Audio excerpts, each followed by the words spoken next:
আমার মাননীয় সব গুরুজনদেরকে প্রণাম জানাচ্ছি আর আমার বন্ধু সহ যারা আছে সবাইকে অনেক ভালোবাসা। আজকে আমাদের একটা বিশেষ দিন। পেনশন বিভাগ তার চিরাচরিত ধারা বজায় রেখে অবসরকালীন সম্বর্ধনা দিয়ে আসে। ঠিক সেই পথ অনুসরণ করেই আজ 31শে জুলাই 2025 দীর্ঘ 38 বছরের কর্মজীবনে আমাদের deputy manager sir Shri Bibhas Chandra স্যারকে আমরা আজকে সম্বর্ধনা জানাতে চলেছি। এই দীর্ঘ কর্মজীবনে আমাদের ডেপুটি স্যার বিভিন্ন বিভাগে কাটিয়ে এসেছেন কলকাতা পৌরসংস্থায়। তার অন্তিম কর্মবিভাগ ছিল আমাদের পেনশন বিভাগ। খুব বেশি সময় ওনার সাথে না কাটালেও উনি কিন্তু আমাদের খুব আপনজন হয়ে উঠেছেন এই বিশেষ কদিনের মধ্যে। আর আজকের এই বিশেষ দিনে তার উদ্দেশ্যে কিছু বক্তব্য রাখার জন্য আমি অনুরোধ করছি আমাদের ম্যানেজার স্যারকে। বিদায়ী বিভাসবাবু এবং অন্যান্য সহকর্মী বৃন্দ, বিভাসবাবুর সঙ্গে আমি দীর্ঘদিন কাজ করেছি, 5-4 বছর হতে হবে। খুব ভালো মনের মানুষ। প্রকৃতির নিয়মেই চাকরিতে ঢুকতে হয়েছিল। সেই 60 বছর হয়ে গেছে, এখন অটোমেটিক এটা ছেড়ে দিয়ে পরবর্তী জীবনে পদার্পণ, এটা প্রত্যেকের জীবনেই আসবে, বিভাসবাবুর জীবনেও এসছে। আজকে আপনি কাজকর্ম নিয়ে সে ডিটেলস আলোচনা করে লাভ নেই। উনি খুব ভালো মনের মানুষ এবং যেখানে গেছেন ভালোই কাজ করেছেন। ওনার পরবর্তী জীবন যাতে ভালো থাকে সেটা আশা করে আমি শেষ করছি। এরপর আমি একটু অনুরোধ করব আমাদের দেবদাস কর্মকার স্যারকে একটু কিছু বক্তব্য রাখার জন্য। সবাইকে ধন্যবাদ। আমার আলাদা সেন্ট্রাল ব্যাংক 6-7 সাল, হ্যাঁ 6-7 এরকম বছর 3-4 বিভাগের সময় কাজ করেছি। তারপর বিভাগটা ট্রান্সফার হয়েছে, প্রমোশন পেয়েছি, বিভিন্ন জায়গায় চলে গেছি। পরে না পৃথিবীটা গোল, ঘুরে ফিরে বিভাগটার সঙ্গে আবার শেষ সময় আবার দেখা। বিভাগটা আজকের অবসর আমার আর 2 বছরও নেই, সেখানে আমি হোক বিভাগটার পথেই আছি বলতে। যাই হোক, বিভাগটার একটা জিনিস দেখেছি, উনি চুপচাপ কাজটা করেন। হ্যাঁ, সংবর্ধনা আমরা আয়োজন করেছি। আমিও তো 13 বছর আসছি, সেটা করে আসছি। তার মধ্যে আমাদের বিভাগটা এলেন গার্জিয়ান হিসাবে, কিন্তু আমরা তাকে বেশি দিন পেলাম না। এটাই আমাদের একটা দুর্ভাগ্য। যা সহচর্যে যেটা পাওয়া গেল যে একটা মানুষ মানে এই পরিবারের মধ্যে এসে কিভাবে আমাদের সঙ্গে একাত্ম হয়ে যেতে পারে, এইটাই সব থেকে বড় প্রাপ্তি আমার বিভাগের কাছে। আমরা মাঝে মাঝে বসে সময় কাটাই, মানে কাটাতাম অবসর সময় যখন তোমরা করে চলে যেতে, সেই সময়টা বিভাগ দ্বারা বসে নানা রকম গল্প করেছি, কাজের সম্বন্ধে আলোচনা হয়েছে। এবং যখন সমস্যায় পড়েছি, কিছু সমস্যায় পড়েছি, তখন বিভাগকে বলেছি বিভাগটা কিভাবে হয়, উনি আমার সাহস জুগিয়ে এটা সঙ্গে এইভাবে করো, এটা তো এইভাবে হলেই হয়ে যায়। এই যে একটা সাহায্য পেতাম ওনার কাছে, একটা সাহস পেতাম ওনার কাছে, কাল থেকে সেটা পাওয়া যাবে না। এটা सभी साथियों, अनुभवी लोग, सभी को सादरणीय प्रणाम। आज हम लोग का 31 तारीख सर का आखिरी दिन। हम लोग कुछ लोग खुशी है, कुछ लोग दुखी है। सबका अपना अपना समय आता है, एक दिन। मेरा पापा नहीं आया था, हमको बहुत दुखी हुआ, क्योंकि इंसान को इस अनुभव को भी लेना बहुत जरूरी होता है, जो हर कोई का नसीब में नहीं होता। कुछ लोगों का भी होता है, उसको लेना भी अपना पर में होता है कि किस तरह से लिया जा सकता है, अच्छा से लो, खराब से लो, से अपना पर्सनल होता है। सर जब आए तो हम लोग बहुत खुशी थे, क्योंकि हम लोग अनाथ थे, हम लोग के पास में कोई डिप्यूटी नहीं था। हम लोग का बहुत इच्छा होता था शोएब सरकार के जाने के बाद कि एक डिप्यूटी आए। डिप्यूटी के अंदर हम कभी काम नहीं किए थे, वगैरह जितना भी था सबसे झगड़ा ही होता था हम लोग का, जो यहाँ सिस्टम में जो KMC में चलता है। सर आए, हम लोग बहुत एक्साइटेड थे कि न्यू डिप्यूटी सर आएंगे तो कुछ सीखने को मिलेगा, प्लस इधर उधर से खबर सुनने को मिला कि सर बहुत ही अनुभवी है, बहुत अच्छा ज्ञान रखते हैं कॉर्पोरेशन को लेकर। जब RFIA चेक किया तो देखा कि 3 महीने ही बाकी है सर का रिटायरमेंट का। थोड़ा सा दुखी, थोड़ा सा बहुत ज्यादा दुखी हुआ कि इतना अच्छा अनुभवी लोग, उनका संग में अगर हम लोग रहे तो बहुत कुछ सीखने को मिलता है अनुभवी लोग से। जो রিটায়ারমেন্টের দিনটা একটা প্রত্যেক মানুষের অনেক দিন কর্মজীবনে থাকার পর একটা বিশাল চেঞ্জ, যে চেঞ্জটা প্রত্যেকেই ওই দিন ফিল করবে। এবং আমার ব্যক্তিগত জীবনে আমি এক জায়গাতে রিটায়ার করেছি, আমি সেদিনটা ফিল করেছি। আজকে কি জিনিসটা হচ্ছে সেটা আমি কিছুটা রিয়েলাইজ করতে পারছি ওনার ট্রানজাকশন থেকে। সেটা খারাপ বলছি না, মানে একটা অ্যাটাচমেন্টের মধ্যে থাকা, এত লোকের সঙ্গে মেশা, তারপরে হঠাৎ করে একটা আলাদা লাইফস্টাইল। তো যাই হোক, ওনার সঙ্গে আমি বেশি দিন কাজ করিনি, এই 1 মাস হয়ে এসেছি। আমার ভীষণ ভালো লেগেছে। উনি যথেষ্ট কোঅপারেটিভ, কুল এবং মানে মুখের সামনে আর যত কিছু ভালো বলা যায় ততটাই বলছি। আর ওনাকে রিকোয়েস্ট করবো যে উনি লাইফ সার্টিফিকেট যেন ব্যাংকে না দেন, প্রত্যেক বছর আমাদের কাছে আছে, এখান থেকে আমরাই সাইন করে দেবো এখানে সেটা লাইফ সার্টিফিকেট দিয়ে দেন, সেটা আমাদের অনুরোধ থাকবে। আর উনি সুস্থ থাকুন, ভালো থাকুন, আমাদের সঙ্গে যোগাযোগ বলেছি। আর কোনো ব্যাপার না, যে কোনো কাজ দেবে বা কাজ করেছে আর কি, আমি দেখেছি এটা ব্যাপার না। এবং একটা কথা বলছি, ওরা কিছু মাইন্ড করুন না করুন, আমি বলি এত ভালো স্টুডেন্ট ছিল, কলকাতা এসে ম্যাথমেটিক্স এবং সায়েন্স গ্রুপ এসে চাকরি করে কিছু মানে দুটো মানে মাস্টারমশাই ফিরে জীবনটা শুরু করেছিল মাস্টারমশাই দিয়ে। মানে এত ভালো, মানে আপনারা সবাই ভালো বলেছেন, কিন্তু এই ব্যাপারটা কিন্তু একটা আলাদা আছে। ওকে আমি বলেছি যে তুমি রিটায়ারমেন্টের পরে ওটা আবার চেষ্টা করো। আমি একটু সবাইকে দেখিয়ে দিই। এটা মানপত্র আমরা স্যারের জন্য তৈরি করেছি। এটা খুব সামান্য হলেও খুব ভারী। আমি এটা ধরে আছি, কিন্তু আমার একটু বডিতে শেকিং হচ্ছে। আমার চাকরি সবে শুরু হয়েছে, কিন্তু আমি যেদিনকে সমিতা আমাকে এটা পাঠ করিয়েছিল, মানে এখানে কিছু ভুল আছে কিনা দেখার জন্য পাঠিয়েছিল, সেদিন আমি বাড়িতে ছিলাম। আর এটা পরে আমার গলাটা কাঁপছিল, যেটা আমি নিজেই বুঝতে পারছি। যাই হোক, আজকে আমি পড়ছি। মানপত্রটা একটু পাঠ করে দিই তারপর স্যারের হাতে, আপনারা সবাই কি বলবেন। অবসরকালীন সংবর্ধনা শ্রী বিভাস কুমার চৌধুরী, উপপরিচালক, কলকাতা পৌর সংস্থা, 1987 থেকে 2025 সাল।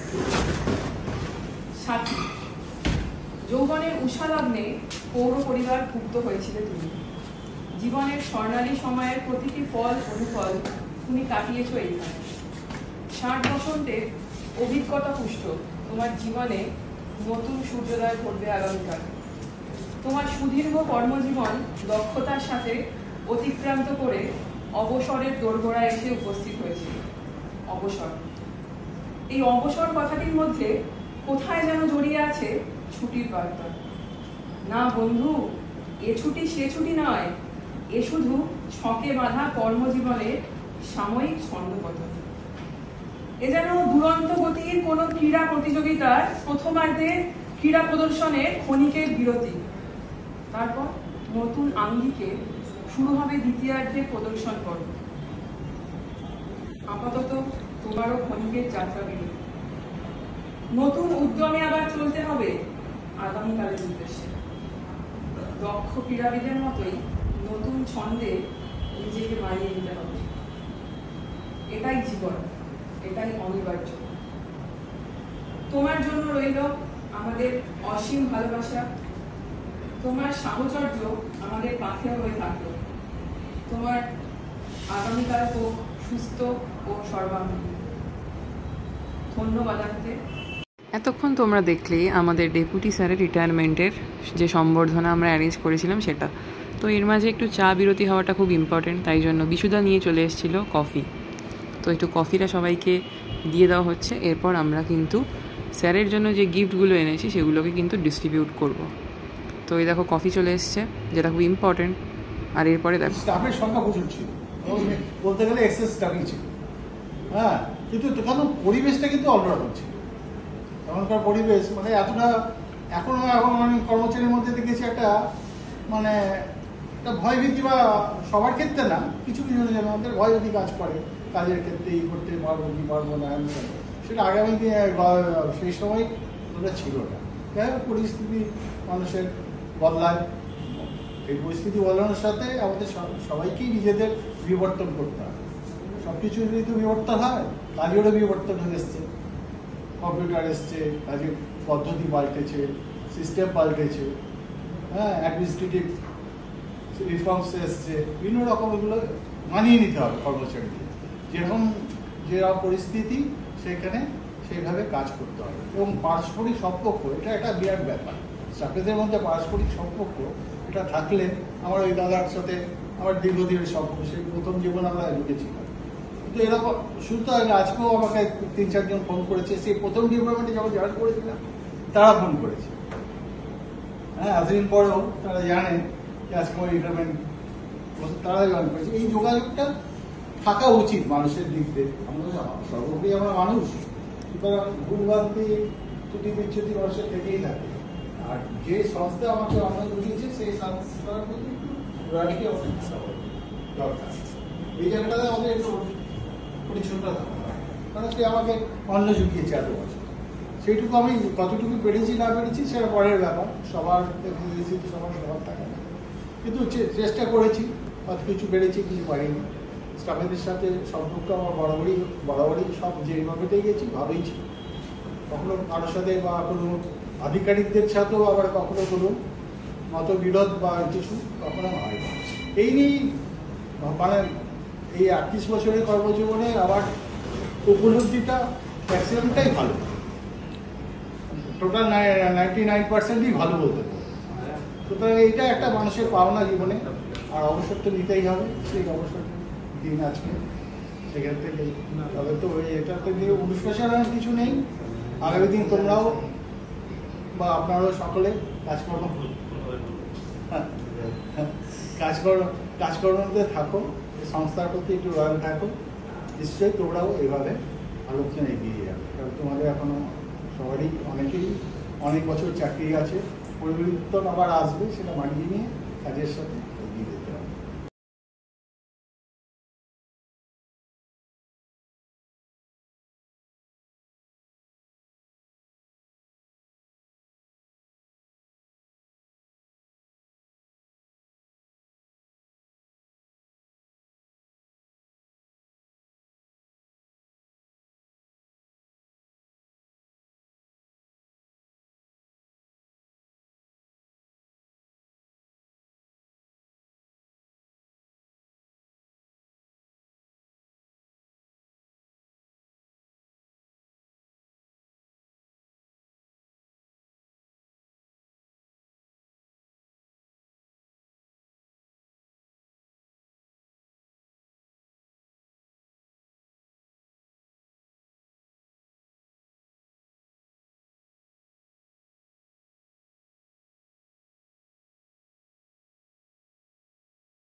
আগামী দিনে এরকম গোলাপের মতো সুন্দর থ্যাংক ইউ। প্রচুর ঘুরে বেড়ান আর ভালো ছেলে ভালো ব্যাপার।